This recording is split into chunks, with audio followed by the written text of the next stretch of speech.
दुनिया में इस मंथ को क्रिसमस मंथ के नाम से जाना जाता है। क्रिसमस सेलिब्रेशन के नाम से दिसंबर महीना को जाना जाता है, चाहे वो क्रिश्चियन हो या नॉन क्रिश्चियन हो। दिसंबर आता है तो लोगों को लगता है कि मसीह लोगों का त्योहार इस महीने आने वाला है। यद्यपि दिसंबर 25 तारीख को आता है, पर उसका जो सेलिब्रेशन है उसके 1 तारीख से चालू हो जाता है क्रिसमस, और एक बड़ा माहौल क्रिएट होता है मसीह समाज के बीच में और मसीह लोगों के बीच में। दुनिया भर में एक माहौल क्रिएट होता है, क्रिसमस का माहौल। और न सिर्फ मसीह लोग पर अन्य जाति के लोग भी क्रिसमस त्योहार को लेके बड़े एक्साइटेड रहते हैं। हमारे देश के कई रहने वाले लोग जब वे विदेशों में जाते हैं और क्रिश्चियन कंट्रीज में वे नौकरी कर रहे हैं और वहां पढ़ाई कर रहे हैं, तो वे इस बात को ज्यादा बेटर जानते हैं कि क्रिसमस माहौल, क्रिसमस सेलिब्रेशन क्या होता है, क्योंकि विदेशों में इस प्रकार का माहौल क्रिएट होता है। इसलिए ये बहुत बड़ा महीना है परमेश्वर का दिया गया। मैं कोशिश करूंगा कि इस महीने भर मैं आपको क्रिसमस से संबंधित मैसेजेस को, सरमन्स को आपके सामने लेकर आऊं अलग अलग विषयों पे। और हम परमेश्वर का धन्यवाद करते हैं कि आज का दिन भी परमेश्वर ने हमें दिया है। आज का जो टेक्स्ट है, आज का जो पाठ है, आज मैं आपके सामने लेकर आऊंगा, वो मत्ती रचित सुसमाचार उसका 1 अध्याय 1 पद पर आधारित है। आज मैं मात्र 1 पद आपको समझाऊंगा। मत्ती रचित सुसमाचार उसका 1 अध्याय उसका 1 पद। नए नियम की पहली पुस्तक, पहला अध्याय और पहला पद। क्या लिखा हुआ है? अब्राहम की संतान, दाऊद की संतान, यीशु मसीह की वंशावली। अब्राहम की संतान, दाऊद की संतान, यीशु मसीह की वंशावली। A record of the genealogy of Jesus Christ, the son of David, the son of Abraham. आज का जो टेक्स्ट है, इस टेक्स्ट में आप देखेंगे यीशु मसीह की वंशावली का जिक्र किया गया है। वंशावली, जीनियोलॉजी, 1 पद से लेके 17वां पद तक यीशु की जीनियोलॉजी का रिकॉर्ड, यीशु का जो फैमिली लाइन है पास्ट में, उसका रिकॉर्ड हमें देखने को मिलता है। और उसके 18 पद से आगे में यीशु का जन्म के बारे में बताया गया है। जनरली लोग मत्ती रचित सुसमाचार 1 अध्याय 1 से लेके 17 पद तक नहीं पढ़ते और 18 पद से आगे पढ़ते हैं। इन दिनों लोग 18 पद से आगे प्रचार करेंगे दिसंबर महीने में यीशु के जन्म के बारे में। पर उसका पहला जो भाग है, पहला जो पैसेज है, 1 पद से लेके 17वां पद पर बहुत कम लोग प्रचार करते हैं, क्योंकि यहां पे सिर्फ नाम लिखे गए हैं, सिर्फ नाम है, सिर्फ रिकॉर्ड है, परिवार के नाम लिखे गए, मात्र नाम है। आप देखते जाएंगे 2 पद से आगे में नाम नाम नाम, इसका ये बच्चा हुआ, इसका ये बच्चा हुआ, इसका ये बच्चा हुआ, ये उसकी संतान है। सिर्फ नाम का रिकॉर्ड आपको यहां पे देखने को मिलता है। एक फैमिली रिकॉर्ड हमें देखने को यहां पे मिलता है। बहुत सारे लोगों के लिए बोरिंग हो जाता है। आप सिर्फ नाम पढ़ रहे हैं, किसी के बारे में क्या सीखेंगे वहां पे? कई सारे लोग सोचते हैं कि इससे मेरे को फायदा किया है नाम को जानकर। पर यहां पे आप देखिए, परमेश्वर का चेला मत्ती अपनी पुस्तक की शुरुआत जीनियोलॉजी से, वंशावली से करता है। यीशु मसीह के बारे में आगे कुछ बताएं, उसके पहले यीशु मसीह का जो फैमिली लाइन है, यीशु मसीह की जो जीनियोलॉजी है, उसका जिक्र यहां पे वो करता है। मत्ती रचित सुसमाचार, मरकुस रचित सुसमाचार और लूका रचित सुसमाचार को इंग्लिश में सिनॉप्टिक गॉस्पेल कहा जाता है। यानी ये जो 3 सुसमाचार है, उनका जो मैसेज है एक जैसा है, तीनों में एक जैसी घटनाओं का उल्लेख किया गया है, इसलिए इसे सिनॉप्टिक गॉस्पेल कहा जाता है। पर इन तीनों जो गॉस्पेल है, तीनों जो सुसमाचार है, उसमें मत्ती ही एक ऐसा व्यक्ति है जिसे हम प्रेरित के रूप में जानते हैं। मत्ती को परमेश्वर के वचन में लेवी भी कहा गया है। जिसने इस पुस्तक को लिखा है वो प्रभु का चेला था, और प्रोफेशन जो उसका था वो था टैक्स कलेक्टर। मत्ती जो था वो टैक्स कलेक्टर था अपने जमाने का। टैक्स कलेक्टर मतलब आप समझते हैं जो कर लेने वाले जो अधिकारी होते हैं। मत्ती कर लेने वाला अधिकारी था, बहुत बड़ा ऑफिसर था, जिसको प्रभु ने बुलाया सेवा के लिए, तो उसने अपना जॉब को छोड़ दिया और यीशु के पीछे हो लिया। और वो एक पढ़ा लिखा इंसान था। आप जान सकते हैं कि कोई व्यक्ति अगर टैक्स कलेक्टर है तो वो कितना पढ़ा लिखा व्यक्ति होगा, उसका मैथमेटिकल कैलकुलेशन कितना मजबूत होगा, कितने अच्छे तरीके से वो पैसों को गिन सकता है, हिसाब लगा सकता है, तभी तो वो कर अधिकारी है। मत्ती यहां पे कर अधिकारी था, वो पढ़ा लिखा इंसान था, और कैसे चीजों को ऑर्गेनाइज करना है वो सारी बातें उससे आती थी। कई लोग सोचते हैं, कई लोग बोलते हैं कि जो मत्ती था, प्रभु का जो चेला था, यीशु के चेलों के बीच में एक प्रकार से वो रिकॉर्ड मेंटेन करता था। दूसरे शब्दों में हम कह सकते हैं कि जब भी यीशु मसीह लोगों को शिक्षा दिया करते थे, उन सारी बातों को मत्ती लिखा करता था, क्योंकि वो पढ़ा लिखा व्यक्ति था।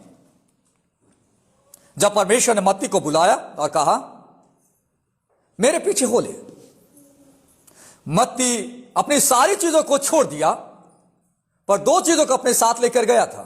एक था उसका पेन, दूसरा उसका पेपर, क्योंकि वो पढ़ा लिखा इंसान था, और जो भी घटना यीशु के साथ घट रही थी उनको वह लिख रहा था। इसलिए तो आज मेरे और आपके पास मत्ती रचित सुसमाचार है।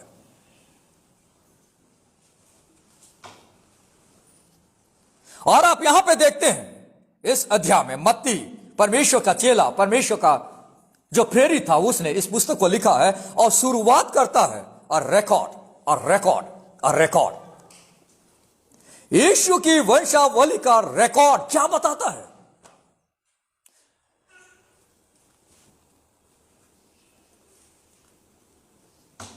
अगर आप यहां देखेंगे तो पहली जो लाइन है, उस लाइन में ही इस बात का जिक्र किया गया है।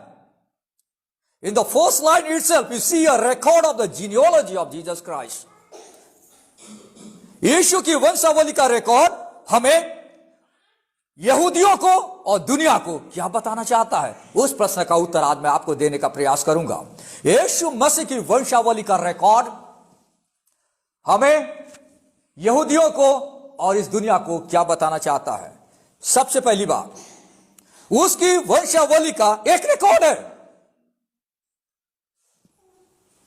और जो रिकॉर्ड उसने यहूदी लोगों को दिया था पहली शताब्दी में, रिकॉर्ड आज हमारे पास उपलब्ध है, क्योंकि हमारे पास परमेश्वर का वचन उपलब्ध है।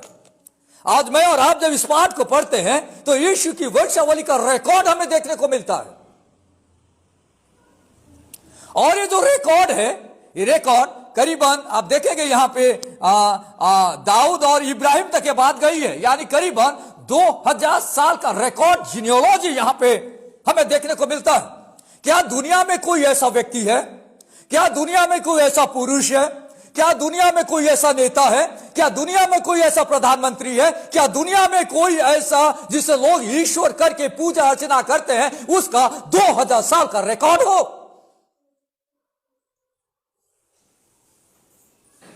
2000 ईयर्स का record, can you believe that?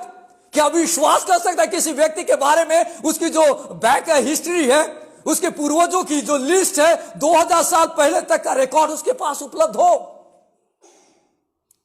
उसकी वंशावली का रिकॉर्ड है। हम में से हर व्यक्ति वंशावली का जो रिकॉर्ड होता है उसकी महत्वता को जानते हैं। अगर आप अपना कुछ सर्टिफिकेट बनवाना चाहते हैं, चाहे कास्ट सर्टिफिकेट हो या रेसिडेंशियल सर्टिफिकेट हो, निवास प्रमाण पत्र हो, या कुछ ऐसी चीजें बनाना चाहते हैं, आजकल सरकार आपको बहुत पीछे लेके जाती है। आपके खानदान को चौथी पीढ़ी सातवीं पीढ़ी तक पीछे ले लेके ढूंढते रहती है, तब कहीं जानते हैं कि लोग कहां के कहां से आए हैं, और उसके बाद आपका प्रोसीजर चालू होता है। आप ज्यादा से ज्यादा 4 साल, 5 साल, 6 साल, 7 साल का रिकॉर्ड आप पता कर सकते हैं, पर उसके बाद का कोई रिकॉर्ड है ही नहीं। कितना ज्यादा मायने रखता है रिकॉर्ड एक इंसान के जीवन में। कोई व्यक्ति जब बड़ा इंसान बन जाता है, हम उसके बारे में जानना चाहते हैं। कभी कोई व्यक्ति हाईलाइटेड हो जाता है, कभी कोई व्यक्ति पीएम बन जाता है, प्राइम मिनिस्टर बन जाता है, उसके पहले उसे कोई नहीं जानता था, पर आज वो प्राइम मिनिस्टर है, आज वो प्रेसिडेंट है, आज वो नोबेल अवार्ड विनर है, तो लोग उसके बारे में सर्च करते रहते नेट में। अरे ये पहली बार है, नाम सुन रहे, चलो थोड़ा इसका हिस्ट्री जाना जाए, इसका बैकग्राउंड जाना जाए, इसके बारे में पता लगा जाए आखिर है कौन। कितना ज्यादा मायने रखता है रिकॉर्ड एक व्यक्ति का, जीनियोलॉजी। यहां पे आपके सामने आप देख पा रहे हैं, यहां पे मत्ती परमेश्वर का चेला यहूदियों के सामने एक बहुत बड़ा रिकॉर्ड को प्रेजेंटेशन कर रहा है और उन्हें बताना चाह रहा है कि जिस मसीह की आप तलाश में है, जिस मसीह के बारे में पुराने नियम में 2000 साल और उसके पहले से जो बातें बताई जा रही है, वही मसीह, वही यीशु आज आपके सामने इस धरती पर आ गया। That's what the presentation of record is. एक प्रूफ के तौर पे, एक एविडेंस के तौर पे यहां पे बताया जा रहा है। जब सांसारिक बात आती है तो बहुत कंसर्न होते हैं अपने रिकॉर्ड के बारे में, पर दुनिया में कई सारे लोग ये नहीं सोचते कि जिस व्यक्ति को हम मानते हैं, जिस व्यक्ति की हम आराधना करते हैं, उसका क्या हमें कुछ जानकारी है, उसका कोई रिकॉर्ड हमारे पास है, उसकी जेनोलॉजी का कोई रिकॉर्ड हमारे पास है। लोग इस बारे में नहीं सोचते। आप जब किसी व्यक्ति को गॉस्पेल शेयर करते हैं, क्रिसमस का सीजन है, जब आप किसी व्यक्ति को सुसमाचार बताते हैं, तो आप इस बात को बताइए, आप इस बात को बताइए कि जिस यीशु की मैं आराधना करता हूं, उस यीशु का एक ऐतिहासिक रिकॉर्ड उपलब्ध है और वो सच्चा परमेश्वर है। क्योंकि सामने वाले व्यक्ति के पास अपने व्यक्ति के बारे में, सामने वाले व्यक्ति के पास अपने ईश्वर के बारे में कोई रिकॉर्ड नहीं है, वो जानता ही नहीं है, उसको कुछ मालूम ही नहीं है। सिर्फ माँ और बाप, उसके बाद उसके आगे की पीढ़ी का कोई लेखा जोखा है ही नहीं ना किसी किताब में उपलब्ध है, किसी धर्म की किताब में उपलब्ध है, जानता ही नहीं है। ये क्या 2 पीढ़ी के बारे में, इसका बाप ये था, इसका बाप ये था, बस खत्म हो गया। आपको बहुत मददगार साबित होगा एक रिकॉर्ड, एक जीनोलॉजी प्रेजेंटेशन आपके लिए बहुत ज्यादा मददगार साबित होगा। यहां पे आप देखेंगे कोई ऐसा व्यक्ति नहीं है जिसका 500 साल का रिकॉर्ड उपलब्ध है। कई सारे लोग ये भी नहीं जानते कि जिस भगवान को मैं मान रहा हूं, क्या वो वास्तव में कोई रियल इंसान था धरती पर कभी, मालूम नहीं। दुनिया में लोग ब्लाइंड हो गए, इसलिए आपको जानना बहुत जरूरी है।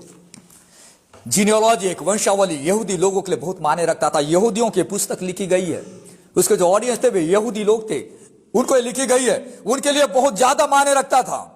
अगर आप पढ़ेंगे व्यवस्था विवरण उसका 17वां अध्याय उसका 15वां पद में, वहां पे बताया गया है कि एक जो राजा बनता था इसराइलियों के बीच में, उसे यहूदी होना बहुत जरूरी था। कितना ज्यादा इंपॉर्टेंट था, मायने रखता था कि वो व्यक्ति का रिकॉर्ड हो कि वो किस समाज से बिलोंग करता है।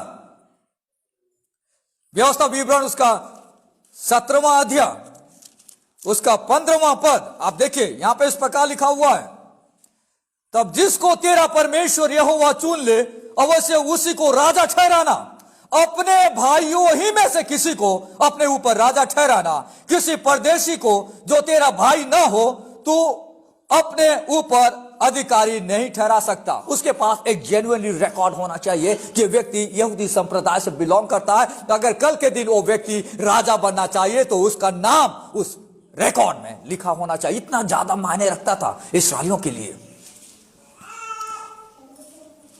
और बाइबल में यह भी लिखा गया है कि जो व्यक्ति राजा बनेगा, जैसे दूसरा शमूएल 7वां अध्याय 12 से 16 में आप पढ़ेंगे कि वो दाऊद के कुल का होना चाहिए।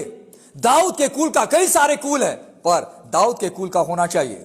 जब आप बाइबल पढ़ेंगे एजरा की पुस्तक उसका 2 अध्याय उसका 62वां पद, जब इस्राएली प्रजा गुलामी से बाहर निकली, मैं उस पद को आपके सामने पढ़ रहा हूं। एजरा उसका 2 अध्याय उसका 62 पद देखिए, एजरा की पुस्तक उसका 2 अध्याय उसका 62 पद में क्या लिखा हुआ है। इन सबों ने अपनी अपनी वंशावली का पत्र औरों की वंशावली की पोथियों में ढूंढा, परंतु वे न मिले, इसलिए वे अशुद्ध ठहराकर याजक पद से निकाले गए।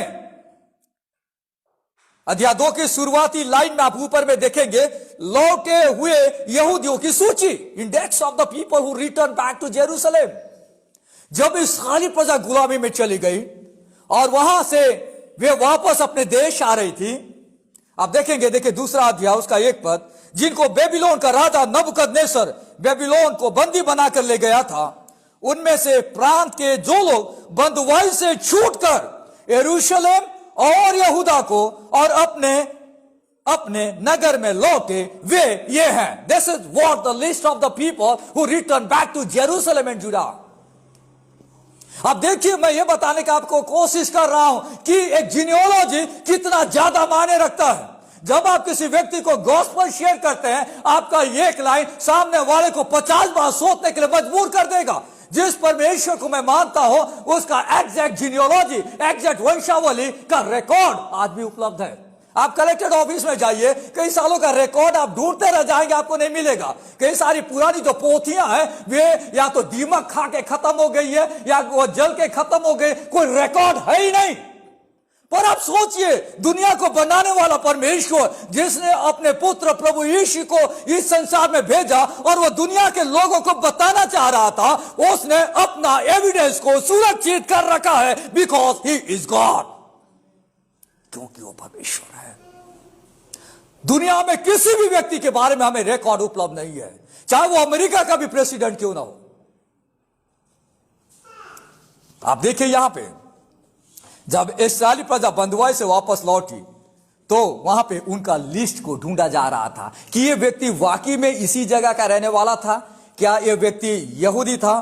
और वहां पे जैसा हमने पढ़ा दूसरा अध्याय 62 पद में, कि जब वे मिलान कर रहे थे और देख रहे थे कि ये जो लोग हैं, क्या वे जो हैं वाकई में उनकी वंशावली जो है, उनकी जो वंशावली है वो याजक समाज से है या नहीं, उसको भी ढूंढ रहे थे.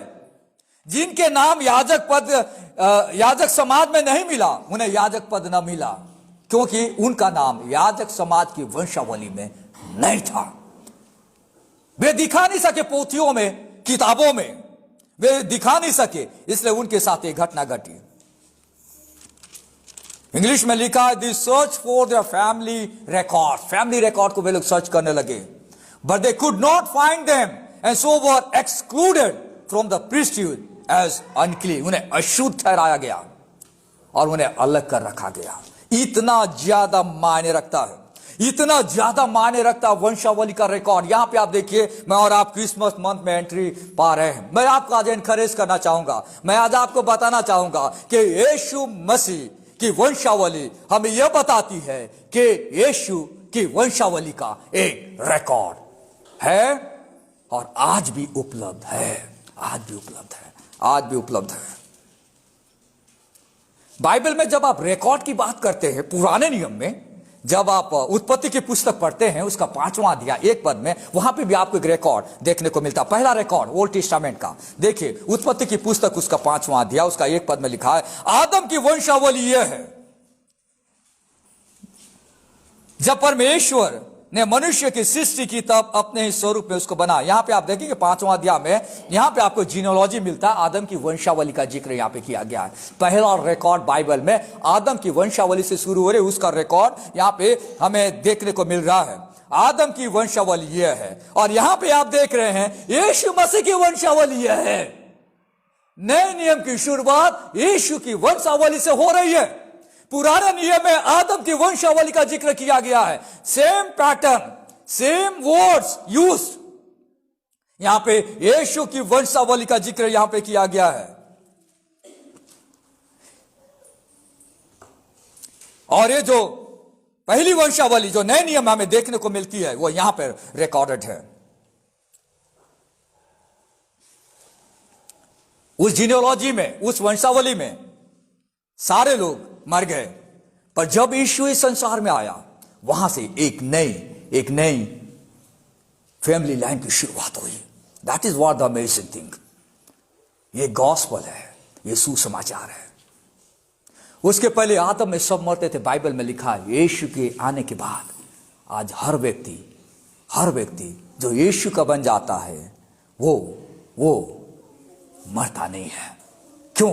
क्योंकि उसके पास इटर्नल लाइफ, अनंत जीवन परमेश्वर से देता है. Christmas is all about God giving eternal life to people who believe in Christ.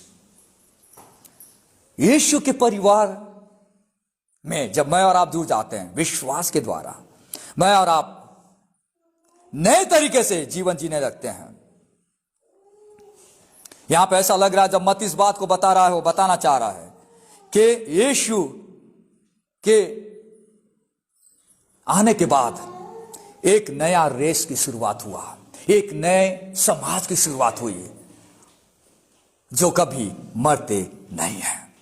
Generally जब मैं और आप जीनोलॉजी पढ़ते हैं हम इन बातों का ध्यान नहीं रखते, पर एक नई लाइन यीशु मसीह की वंशावली में एक नई रेखा की शुरुआत हो रही है। It begins a new line, the line of all who are in Christ by faith, who thereby possess the gift of eternal life।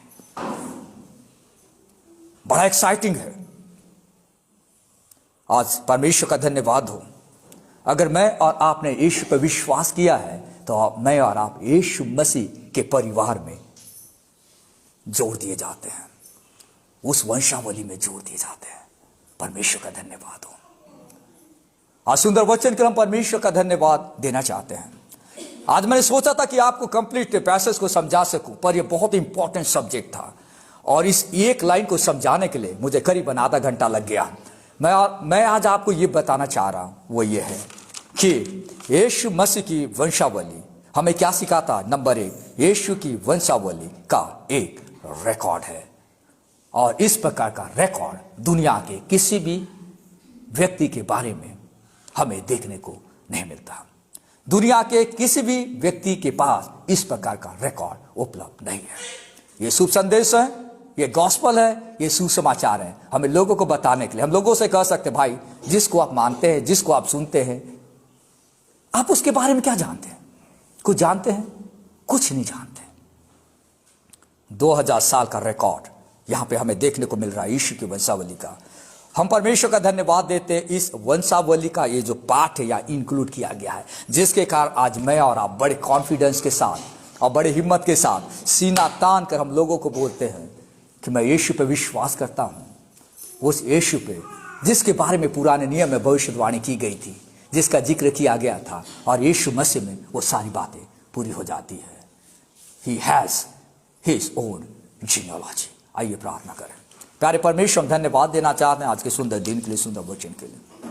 प्रभु हम धन्यवाद देते हैं कि प्रभु आपने वचन को, उस रिकॉर्ड को संभाल कर रख कर आज हमारे सामने उस पुस्तक को दिया है। यीशु के परिवार में आपने हमें जोड़ा है, हम आपको धन्यवाद देते हैं। उद्धारकर्ता प्रभु यीशु के नाम से हम इस प्रार्थना को मांगते हैं, आमीन।